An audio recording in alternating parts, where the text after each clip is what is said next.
announcement presenting International Supermarketing, comparing and contrasting supermarket marketing in Pittsburgh and in Paris.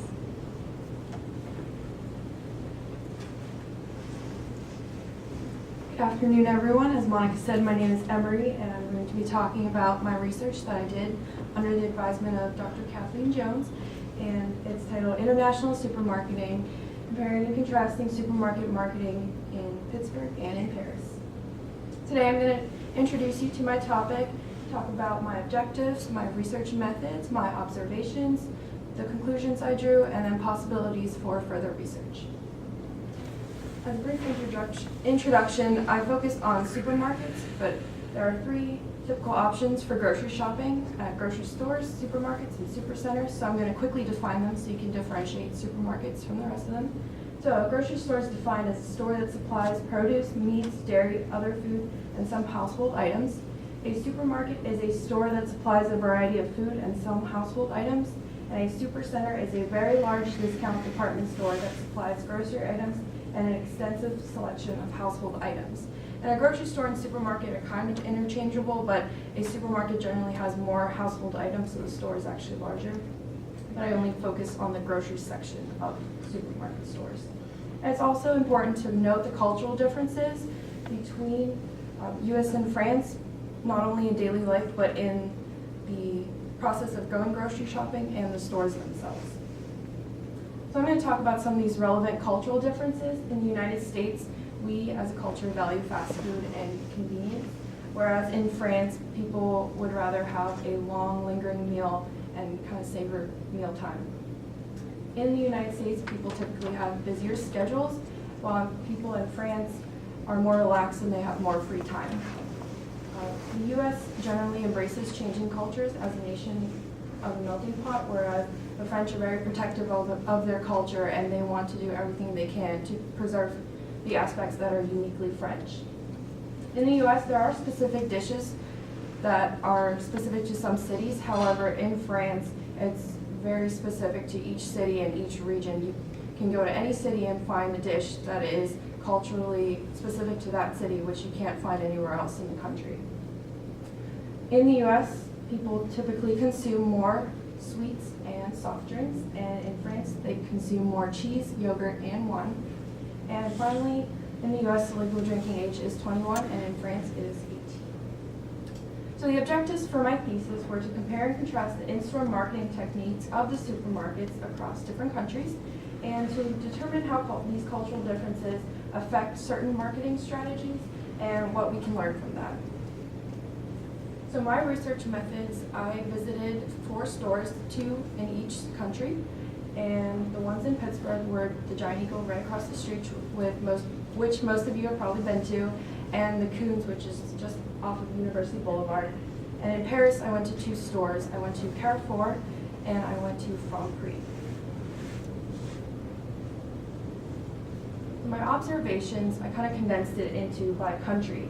So in both stores in the United States, the produce section is right in front when you walk into the store, whereas in France, in both of the stores, in Carrefour, the produce section was in the back, and in Franprix, the produce section was in the bottom floor because it was a 2-story store and the produce was in the basement. In the US, there's a smaller section of fresh meats, cheese, bakery, as well as produce.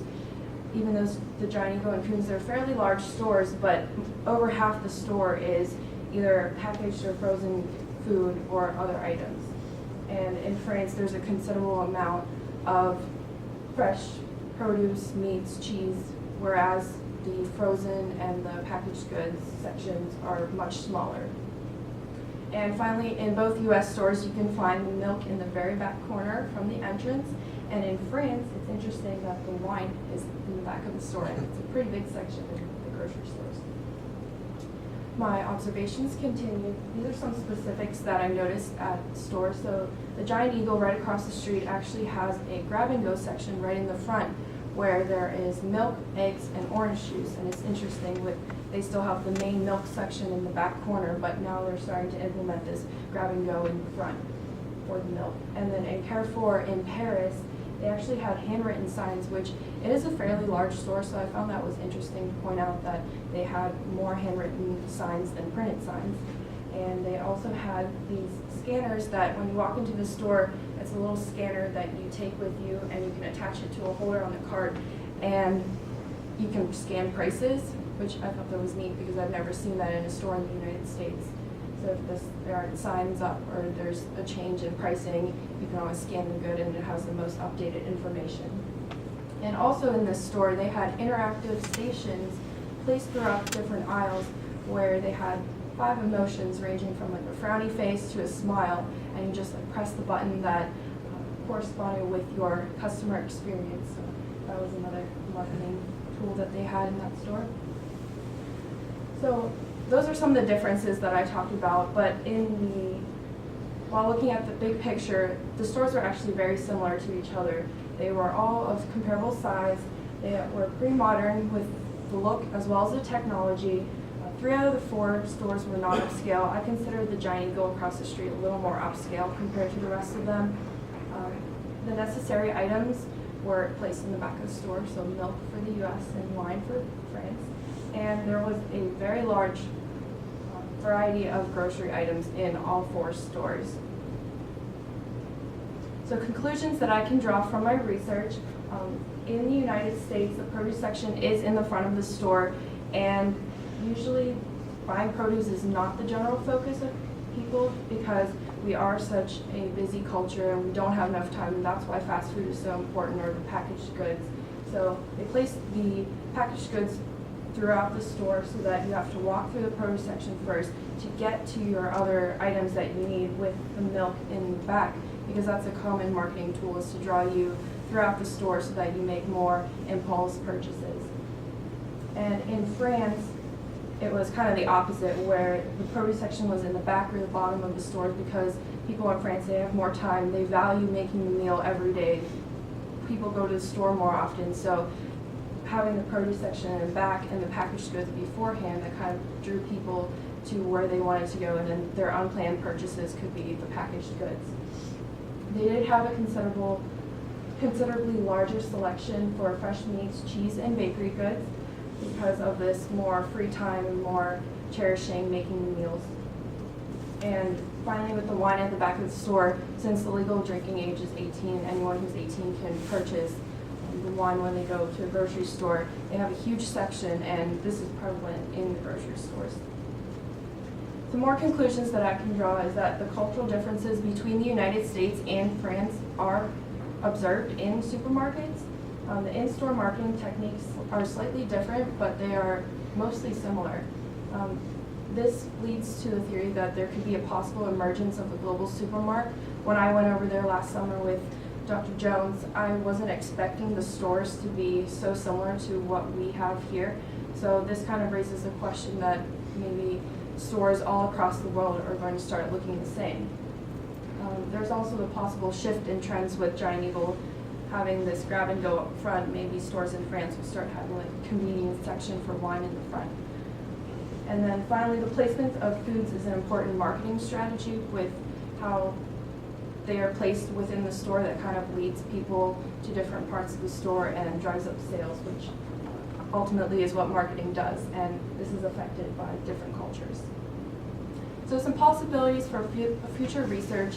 I was only able to visit 2 stores in each country due to the limited time I was in France, and I had to keep that equal with what I did in the United States. So that was a limitation. However, if I pursue this topic further, I would definitely look at more stores and even compare it to more countries.